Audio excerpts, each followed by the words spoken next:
آزاد کشمیر پر کی طرح ضلع کوٹلی میں بھی 8 اکتوبر 2005 کے ہولناک زلزلے میں شہید ہونے والوں کی یاد میں دعائیہ تقریب منعقد کی گئی۔ نماز فجر کے بعد شہداء کے درجات کی بلندی اور لواحقین کے صبر و حوصلے کے لیے خصوصی دعائیں مانگی گئیں۔ صبح 8:52 پر زلزلے کے وقت کی یاد تازہ کرتے ہوئے سائرن بجایا گیا اور 1 منٹ کی خاموشی اختیار کی گئی۔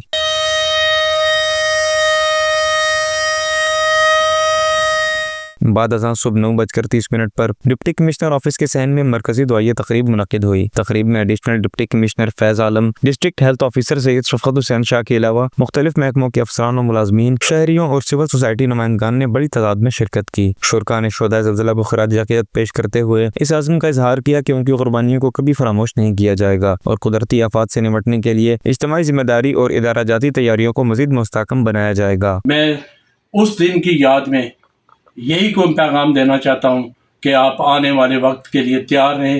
کسی وقت بھی ہنگامی حالات ہو سکتے ہیں۔ والنٹیئرز کا جو کام ہے وہ صرف انسانیتی خدمت کرنا ہے، اس کا کسی سیاسی مسلک یا برادریزم سے کوئی تعلق نہیں۔ نوید ویلفیئر فاؤنڈیشن کے مرکزی دفتر میں بھی کرامت حیدری کی صدارت میں دعائیہ تقریب منعقد ہوئی، جس میں شہداء کے لیے قرآن خوانی کا اہتمام کیا گیا۔ مرزا زاہد bag, JK news, Kotli, Azad Kashmir.